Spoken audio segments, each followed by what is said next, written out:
There are thousands of people across the world right now going through a phenomenon that's known as a spiritual emergency. And you may be experiencing this phenomenon without even knowing it. So what exactly is a spiritual emergency, and how different is it from a spiritual awakening? And most importantly, if you are going through a spiritual emergency, how the heck do you survive it? I'm going to get into these questions in this video. Coming up.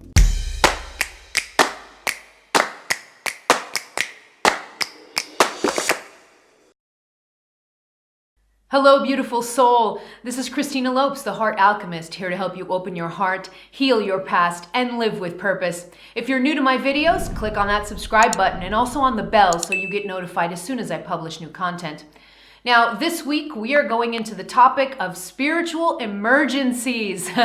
These are on the rise around the planet, and I've been working with increasing numbers of clients that are going through spiritual emergencies and they don't even know that that's what's happening to them, okay? So that's exactly what this video is going to be about. We are going to be answering 4 questions having to do with spiritual emergencies. The first one is we're going to define what the heck is a spiritual emergency, all right? So that's the first question. The second question is, what's the difference between a spiritual emergency and a spiritual awakening? Because they can kind of overlap, and sometimes people think they're synonyms, but they're not. And then in question 3, we are going to go over what the top symptoms of a spiritual emergency are. And I'm going to share the top 8 that I've discovered in my work and in my own personal life. And then question number 4 is, how the heck do I survive a spiritual emergency? And I'm going to share with you the top 4 tips that I have if you are in fact going through a spiritual emergency. These 4 tips will really be a lifeline for you. Once you get finished watching this video, let me know in the comments below if you think you're having a spiritual emergency right now. I want to hear in the comments below. Okay, on to question number 1. So what is a spiritual emergency? The term spiritual emergency was coined by Christina and Stan Grof. Stan Grof is a really a world-renowned psychiatrist in the field of transpersonal psychology, and Christina, his wife, is a psychotherapist.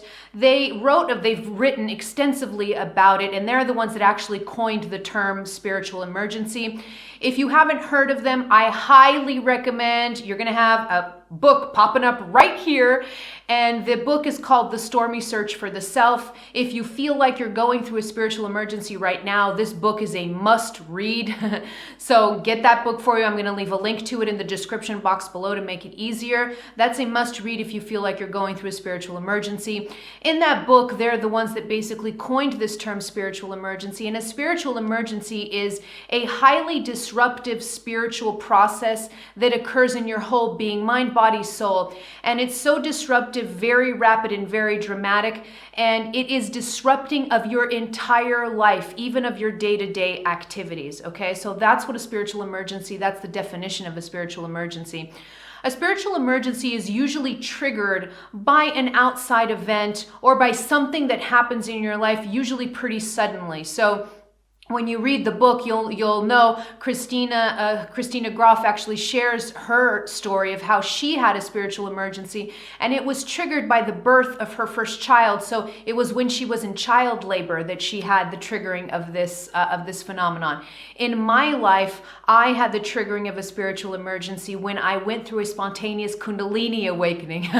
If you know nothing about Kundalini, I'm going to leave a video right here on what Kundalini awakenings are so you can get more into that. I'll leave a link in the description box below. But basically, that's what happened to me. But it could be a Kundalini awakening, childbirth, it could be the loss of a loved one, it could be the loss of a relationship, the loss of your job, an accident, a life-threatening disease, near-death experience. The list can go on and on of the triggers, the things that can trigger a spiritual emergency. But basically, that's what it is. A process that is so highly disruptive. It changes your whole life. It changes your whole self, but it's very disruptive even of your day-to-day life. Okay, on to question number 2, and that is, what's the difference between a spiritual emergency and a spiritual awakening? So these two phenomenon, they have very nuanced differences. They are different phenomenons, and you can go through a spiritual awakening without having a spiritual emergency at all. There are a lot of people going through spiritual awakenings, and not all of us go through spiritual emergencies. So the spiritual emergency is a process that can occur within a spiritual awakening sometimes, okay? Now, the difference between a spiritual emergency and a spiritual awakening, when does it get so severe that we can call a spiritual awakening a spiritual emergency, right? There are two distinguishing characteristics. The first one is time, and the second one is intensity, okay? So these are the two distinguishing characteristics between spiritual emergencies and spiritual awakenings. Now, what do I mean by this? So in terms of time, a spiritual emergency usually has a very sudden onset, sometimes from 1 minute to the next. That's what happened to me. The onset of my spiritual emergency, I was in meditation. I started to have a spontaneous Kundalini awakening without even knowing what the heck was happening to me. And I remember my eyes were closed, and as the energy circulated through me from 1 minute to the next, I opened my eyes and my entire world had changed. I can't even explain to you how this is possible, but it did. There was some kind of quantum leap that happened to me in the triggering of my spiritual emergency. And my whole life, the whole way that I viewed reality shifted just in a second, okay? And so when it comes to time, the spiritual emergency is something that usually has a really quick onset, and it usually lasts a much shorter amount of time than a spiritual awakening. Spiritual awakenings can last years, but I haven't seen people yet that have been in spiritual emergencies for years, okay? So the time frame for a spiritual emergency is a much faster onset, whereas a spiritual awakening can go a little slower over the course of years. The start of a spiritual awakening sometimes can be a little smoother. Not so in a spiritual emergency, okay? The onset is quicker, and it's a process that's very fast. It's sort of an acceleration that you go through during a spiritual awakening, okay? So that's the time component. Then in terms of intensity, a spiritual emergency basically takes a spiritual awakening and turns up the notch like 10 volumes up. So the spiritual emergency really is so much more intense than a general spiritual awakening, okay? When you're in a spiritual emergency, you feel like your life is just falling completely apart in every way, shape, or form, okay? So these are the two defining characteristics, time and intensity. Spiritual emergencies are much more intense, and they have a much faster onslaught than a spiritual awakening. So I hope that this helps you to kind of be able to diagnose and discern whether you're just going through a regular spiritual awakening and that's your process, or if you're in fact in a spiritual emergency right now. For more on the process of spiritual awakenings, you're going to see a video popping up right here, and it's about the top signs of a spiritual awakening. Go watch that video after you watch this one. If you're curious to go further into the topic of spiritual awakening, I'll leave a link in the description box below for that video also. Okay, on to question number 3, and that's, what are the top symptoms of a spiritual emergency? I've picked 8 of them, so I have a top 8 list of symptoms of a spiritual emergency, but I want to leave a side note here. Ding ding, side note.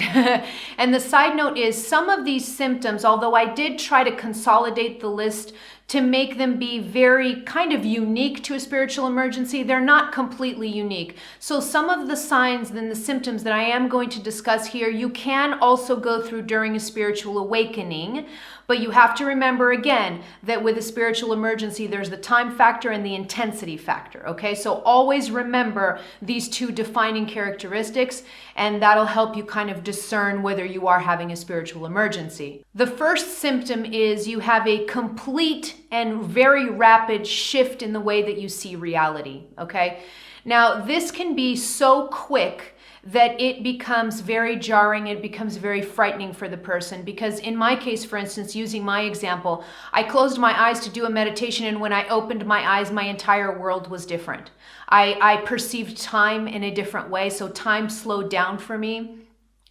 My senses became hyperacute. I became connected with the spiritual world very quickly. All of this occurred in a fraction of a second. And that's why it then became a bit frightening to me, because I had a complete shift in consciousness in a fraction of a second. All right. So, and this is very common to have this complete shift in your awareness, complete shift in the way that you see reality, and have this occur very quickly. Again, you can go through this in a spiritual awakening, but it's not as intense as it is when you go through it in a spiritual emergency. Your whole world view can shift from one moment to the next. So that's symptom number one. Symptom number two is your everyday life is severely impacted, okay? This is where things depart a lot from a regular spiritual awakening. When you are in an active spiritual emergency, things like your everyday life become almost impossible to do. So people will reach me sometimes, they've just quit their jobs because they can't work. They can't possibly go to work. They can't even imagine getting out of bed. Sometimes they can't even crawl out of bed. Sometimes they can't even do basic things like take a shower and go get a cup of water to drink. That's how debilitating they can feel temporarily. The good thing is this is temporarily. But the everyday life of a person going through a spiritual emergency will be severely impacted to a point where they have difficulties maintaining normal activities of everyday life. Now, this is very different from a spiritual awakening, you see, because there are millions of us going through spiritual awakenings, and we can still maintain a semblance of a normal life, or we can maintain a job, we can still make money, we're still doing our regular life while going through a spiritual awakening, but not so during an active spiritual emergency. Just everyday small tasks become just huge things. And all of these things just become overwhelming to you, sometimes to a point where the person just wants to stay in bed with the covers over their heads, okay? That's how traumatizing this can feel. So that's symptom number two, and this is very unique to a spiritual emergency. Symptom number three is that you have very rapid access to universal consciousness, okay? Now, this means that you basically connect with the mind of God. You basically connect with the mind of God. You connect with the mind of God very quickly, and it feels like you have this kind of downpour of universal consciousness into your brain, and sometimes it can feel absolutely overwhelming, all right? So you'll start to receive just enormous amounts of information. I mean, think about what the mind of God must feel like, right? Like the mind of creation. It is all of creation. And so when you're going through a spiritual emergency, your system opens up so quickly, so dramatically, that it's almost like the whole mind of God drops into your brain. And this download, this rapid download of information can be very frightening for people, because you just start to become so all-knowing. You know about the nature of reality. You know deep truths about how things work and how they don't work. You know about love. You know about how God thinks, how God perceives the world. So you tap very closely into the mind of God, and you start to receive these enormous amounts of information. When I was going through this process, I literally had notebook after notebook after notebook of notes, because that's literally what I did. I looked like a robot. I was just receiving so many downloads, so much knowledge, that I just kept writing it down. And at the time, a lot of this stuff didn't make sense to me, but it made sense to me later. And it's, in fact, a lot of the materials that I wrote in those notebooks then ended up becoming materials for my videos on YouTube. But at the moment, it was a little frightening to sort of, on the one hand, it was really cool to just kind of pierce into the nature of reality. But then on the other hand, it was highly disruptive, because I felt like my brain wouldn't stop. My brain wouldn't stop. Sometimes I couldn't even sleep, because the brain was just constantly receiving information and trying to decodify it and putting it on paper. And it was, it got to be a little messy. Now, there's a phenomenon here in this symptom and tapping into universal consciousness. There's a little sub-phenomenon that I want to talk about that's very, very common, and I want to put it out there in case you're going through this right now, just to kind of reassure you that this is temporary. And it's what's called the God syndrome. Okay, so when we tap into universal consciousness, very frequently what happens is the mind starts to receive all this information and the ego begins to interpret it as you being the actual mind of God. And so that's where the God syndrome pops up. So a lot of people will say they sort of have this delusion of grandeur, that suddenly they're like a Buddha or they're like a Jesus, or they come down here and they have this super special mission that only they can complete, and they come down here to save the world and they're another coming of Jesus. I've had so many people say this to me, and they actually believe it at the time, because when they're tapping into this universal consciousness, that's how the ego interprets the reception of this information. It interprets it in a very egocentric way, because that's what the ego does, right? And so when the person taps into this universal consciousness, the ego can very quickly interpret that as being, oh my God, I'm like another coming of Jesus Christ or the Buddha or whatever. So this is what the God syndrome is. It's just an overinflation of the ego that'll quiet down slowly as you begin to understand that this is part of the spiritual emergency. And, no, you're not Jesus. No, you're not Buddha. You're not less than, but your ego starts to kind of quiet down and you don't have these delusions of grandeur anymore.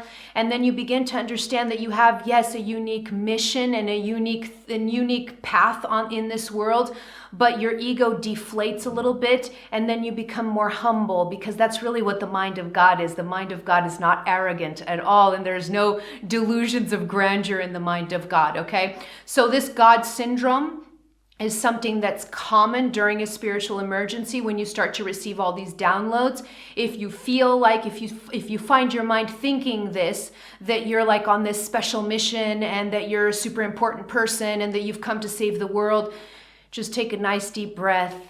Take a nice deep breath and perceive that it's simply your ego overinflating and interpreting this whole being connected to universal consciousness in the wrong way. Pretty much, that's what it is. Symptom number 4 is you experience altered states of consciousness.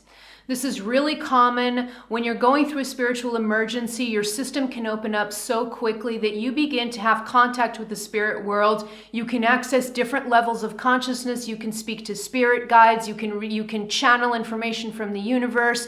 All kinds of things can be happening. You can be talking to angels. You can access and have conversations with departed loved ones. I've had so many people say this to me. So all of these, you can experience altered states of consciousness. You can experience different timelines. Sometimes you can experience your own timelines from the past. So spontaneous past life memories. This happened to me during a spiritual emergency. So you experience these altered states of consciousness. And this is where things can get a little complex, because a lot of times people who are going through this particular symptom, if they go see a traditional doctor, if they go to the hospital because they're freaking out, and they start to tell a doctor that they're communicating with their spirit guides, this is when Western medicine then mislabels this as a psychosis or hallucinations, okay? And people are heavily medicated, going through a process that's not at all a psychosis and it's not hallucinations. They are not mentally ill. And this is where, unfortunately, the Western world, the Western modern world, is not prepared to be able to help people who go through spiritual emergencies, because the process of spiritual emergency is so often mistaken for mental illness, okay? And so they're often diagnosed with psychoses, hallucinations, and all kinds of stuff, when really what they are experiencing is altered states of consciousness. So they may in fact be communicating with their guides, with universal consciousness, and that's not a psychosis. So this is kind of where things get a little tricky. Now, I want to leave a side note here. Ding, ding, side note. I always have to leave these side notes because I have a clinical background. I have a scientist's mind. And so I want to kind of use that clinical background to always leave these side notes. When I talk about spiritual phenomenon, I am not saying that everybody that has any kind of mental disturbances are going through spiritual emergencies, okay? So I want to make this very clear. There are people who have mental illness that has nothing to do with a spiritual emergency, okay? But I work with people who don't have mental illness. They have just been going through spiritual processes, and their processes are mistaken with mental illness, okay? But I want to leave this side note that I am not in any way saying that all mental illness illness is spiritual in nature. Okay, so please let me repeat that again because I mumbled a little bit here. I'm not saying that all mental illness is spiritual processes or spiritual awakenings or spiritual emergencies, okay? But I am saying that very frequently when people who are going through spiritual awakenings and spiritual emergencies, when they seek out medical attention, if the medical professional has no understanding of spirit or spirit world or even transpersonal psychology, they may mistaken these symptoms for a psychosis, okay? So that's symptom number 4. You experience altered states of consciousness. Sometimes this can be great, and sometimes people say to me, it's so wonderful to be connected to the spirit world. Sometimes it's not so great because sometimes the levels of consciousness that a person accesses can be a little scary. So I've had people say to me that they see demons or they see dark spirit beings. They see all kinds of things. So it's not always pretty, the type of energy that they encounter, but this is one of the symptoms, and it's something that can be worked through while you're going through the spiritual emergency. Symptom number 5 is that your spiritual gifts and your talents just flourish very quickly, all right?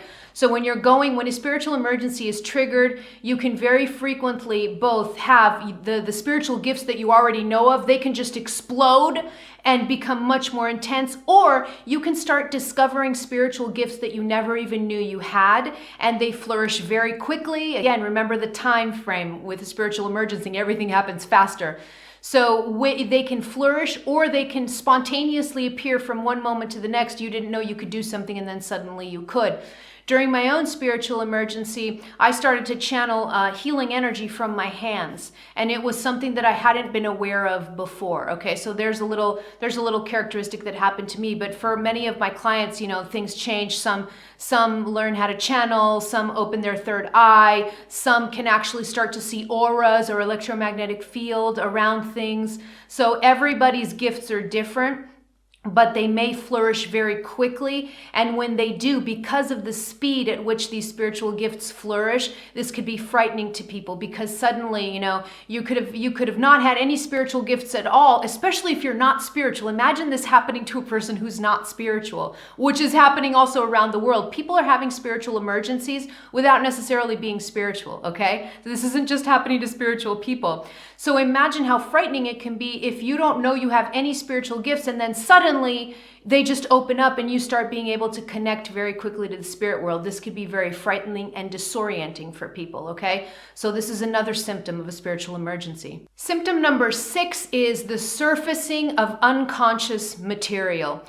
When you are going through a spiritual emergency, your unconscious mind starts to dump out all of its contents, basically. That's how I like to explain it and how I felt the process within myself.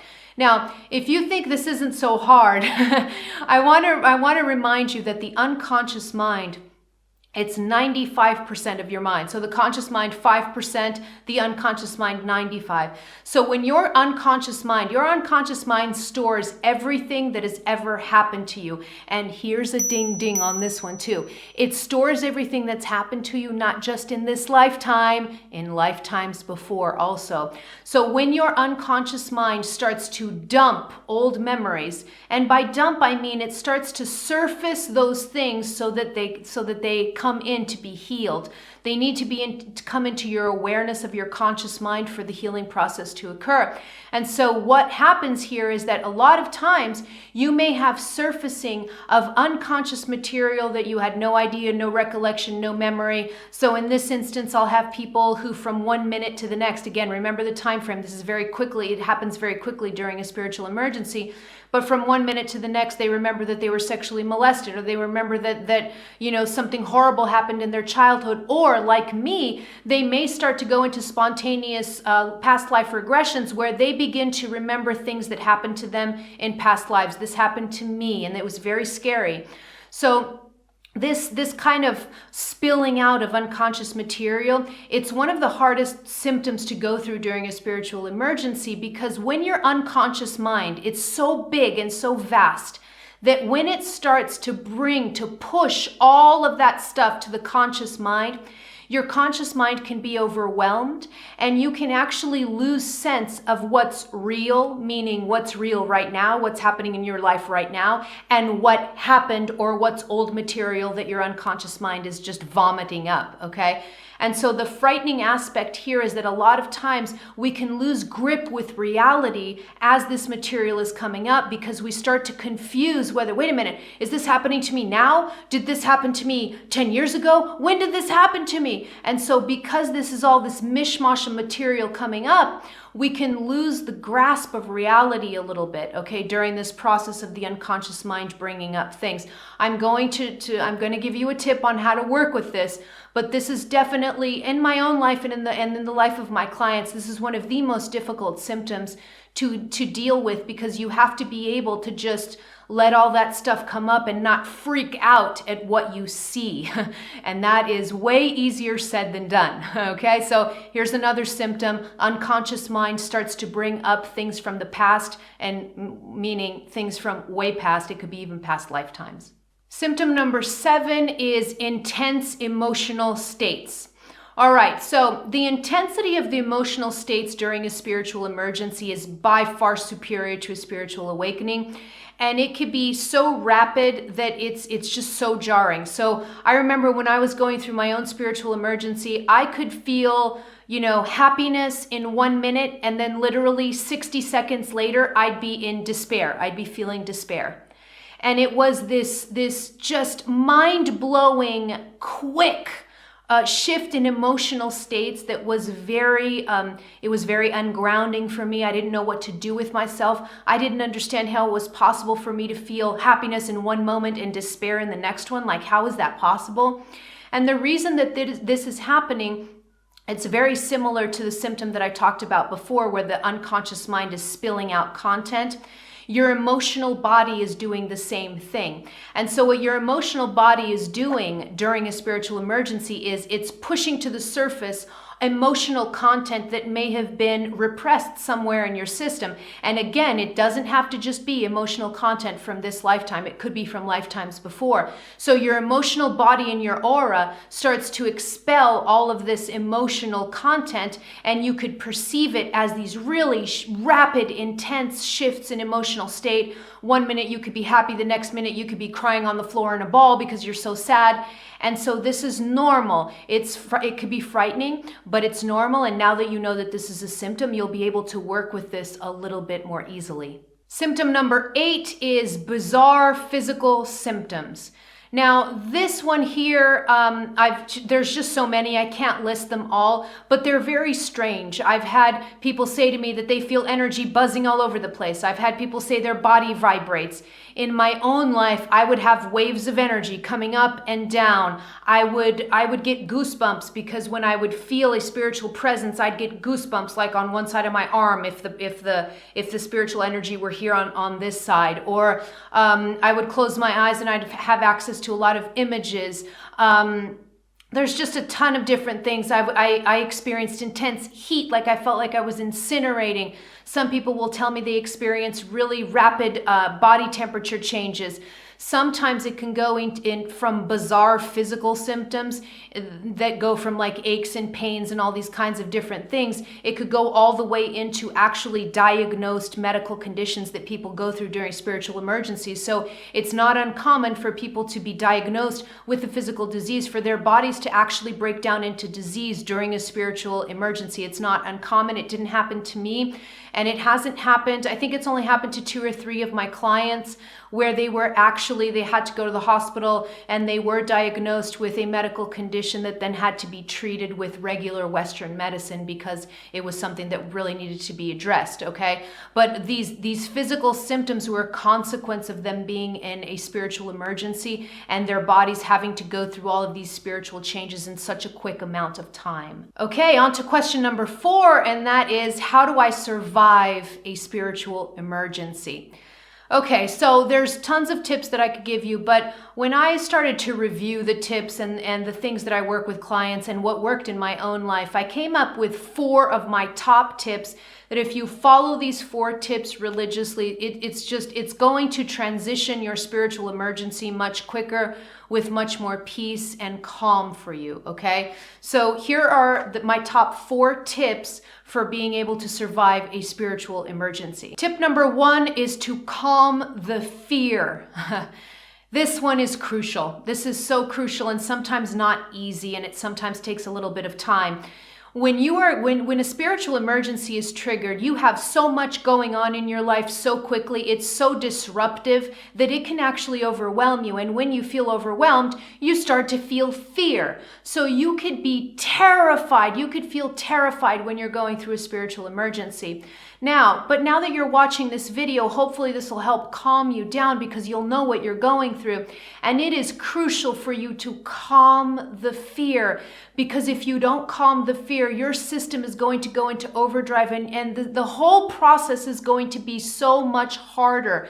You may actually have panic attacks and anxiety and God knows what, because your system is already going through a difficult process during a spiritual emergency. When you add the emotion fear on top of it, it only takes the system into overdrive. Fear is a very toxic energy and a toxic emotion for the human nervous system, okay? So the emotion fear wasn't made to be in our bodies for too long. Our bodies cannot withstand stress for a very long time. They start to break down. Our nervous systems are just so sensitive to stress and fear. So it's essential for you to calm the fear down. Do everything that you possibly can to soothe yourself, okay? And just watching this video and going through the symptoms and hearing what I have to say about the spiritual emergency, this should already be helping calm you down, because when we understand something, understanding kind of brings a soothing into the system.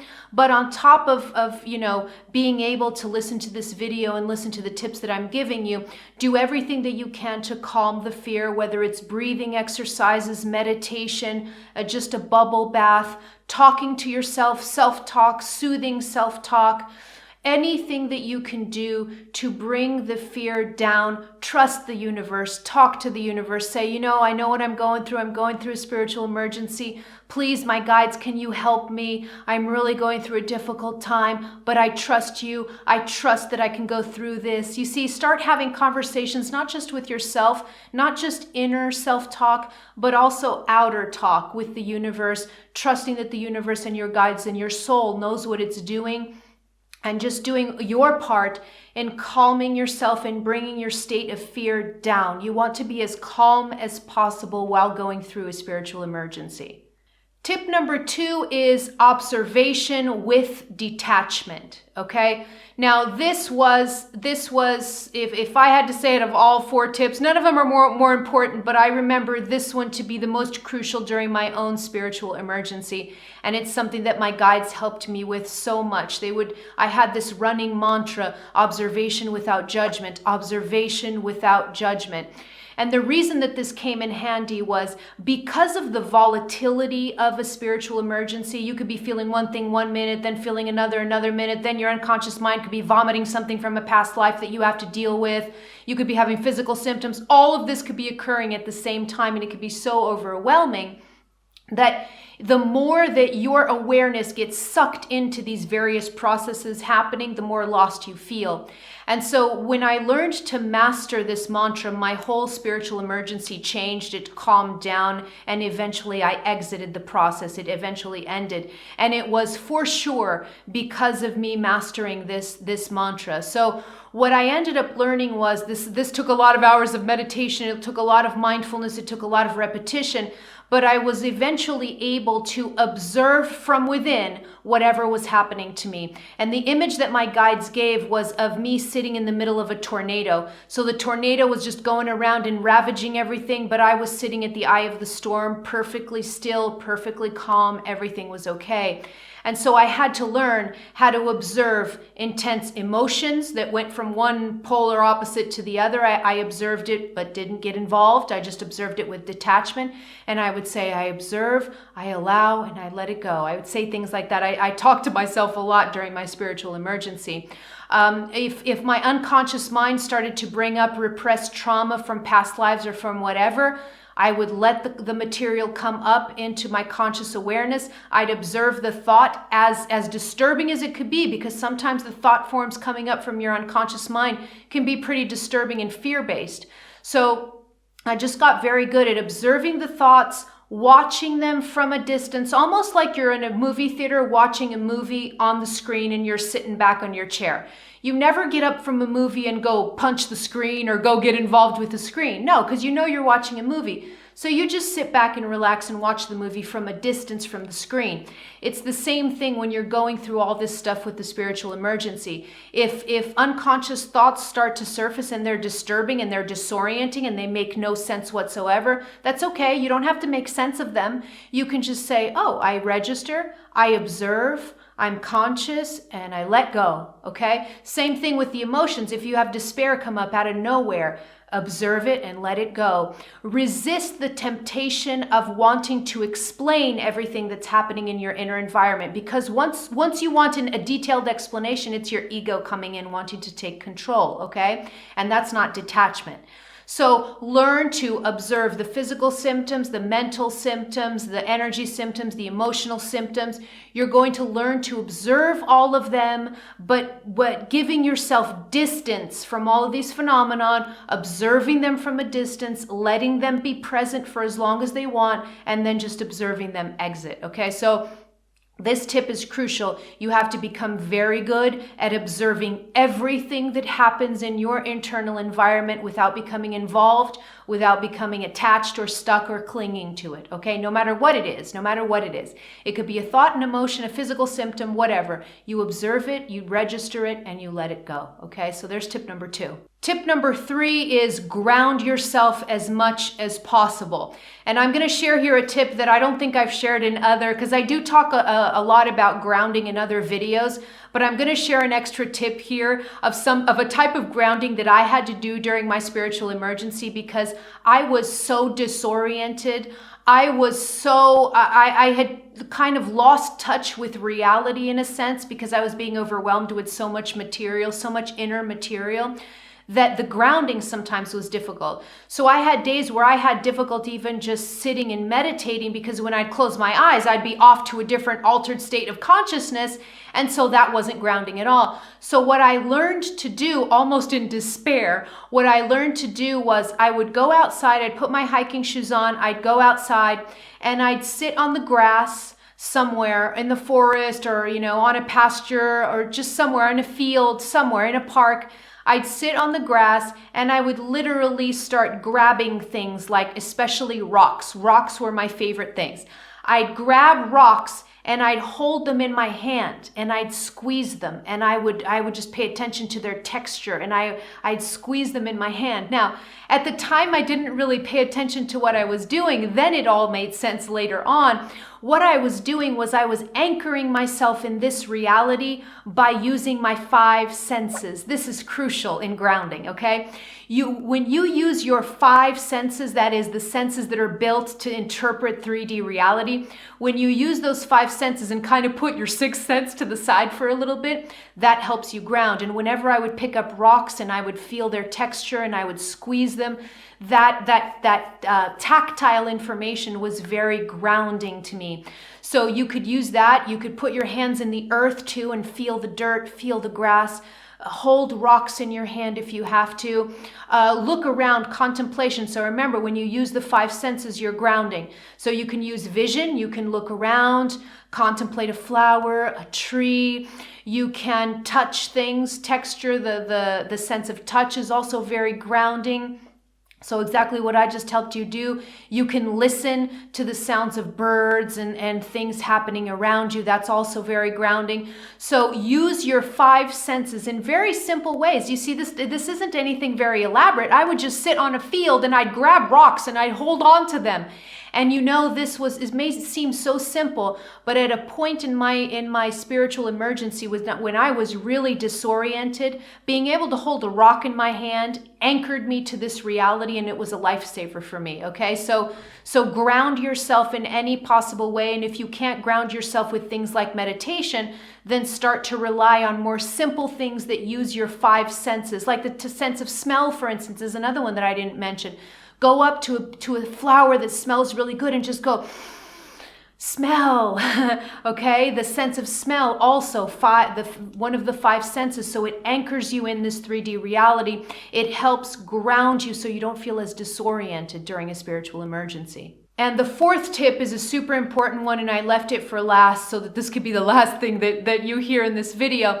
The 4th tip is to seek the right kind of help. Now, the ding ding here is the operating word here is the word right, okay?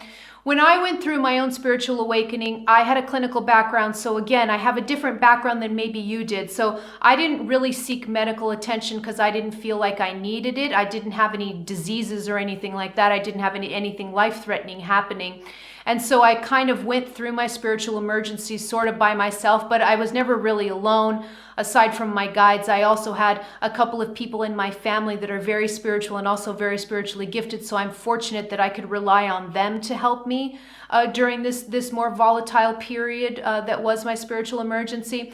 But it's super important for you that you seek the right kind of help. And the right kind of help is in the form of professionals or other people that have gone through spiritual emergencies, if you could find them. Professionals that have either gone through spiritual emergencies or they know how to work with clients who are going through spiritual emergencies, okay? So this can be shamans, energy healers, transpersonal psychologists, okay? So it's a psychologist that has a complete understanding of what a spiritual emergency is, or physicians and medical professionals who understand what a spiritual emergency is and can help you with that, okay? So this right kind of help, these are people that have been through spiritual emergency or work with others in going through this. There are a lot of healers out there and shamans who have gone through spiritual emergencies as part of their initiation processes to become healers. It's very common for people who have healing missions, who are here on the planet to be shamans, to be healers, to be spiritual teachers, to be guides to others. It's very common for those of us who have that path to go through this initiation that could be a spiritual emergency, because then it gives us so much experience that we then are able to help others with, okay? So if you are going through a spiritual emergency right now, there's nothing wrong with seeking help. Please seek help. Don't cocoon yourself. Don't isolate yourself, but also be conscious about the type of help you seek. And I'll give you an example of why I'm stressing this. Let's say that you're going through a spiritual emergency and you call up your best friend, and let's say your best friend isn't spiritual at all. They have no idea of what's going on with you. And you start to tell them that you're experiencing past life memories and you're talking to your angels. What do you think your best friend is going to say in that moment? For about 99% certain, I'm 99% certain that they're going to say, here's a number to my psychiatrist. You really need to go talk to someone because I think you're having a mental breakdown, or something serious is happening to you. You may have some kind of mental disease, okay? So they will immediately, because they have no experience and no understanding of what a spiritual emergency is, they will very frequently kind of project fear onto you, and they can make the situation worse. And then what can end up happening to you is you can end up being, admitted to a psych ward or to a hospital heavily medicated when you're going through a spiritual emergency, and that may not be the best possible thing for you, okay? So when you're seeking help, go first to people who really, really know what you're going through and know what a spiritual emergency is. Now that you know the term spiritual emergency and you know that you're going through it, you can just Google spiritual emergency. You could Google shaman. You could Google energy healer. You could Google transpersonal psychologist. You can meet other people that are spiritual that may have gone through this. So be very discerning about the help that you seek out, and make sure that it's help that's experienced and will know how to help you in this specific phenomenon of a spiritual emergency. Okay, now over to you. Let me know in the comments below if you are going through a spiritual emergency right now. I want to know in the comments below. And if you have a question for my weekly videos, also leave them in the comments with the hashtag #AskChristina. Click here to subscribe to my channel, or head over to my website and take my heart quiz to figure out if your heart's blocked. And don't forget these 2 videos that I talked about. One's about the 8 signs of the spiritual awakening, and the other one is about Kundalini awakening. So these are going to be interesting for you to watch next. I love you, beautiful soul. I am out.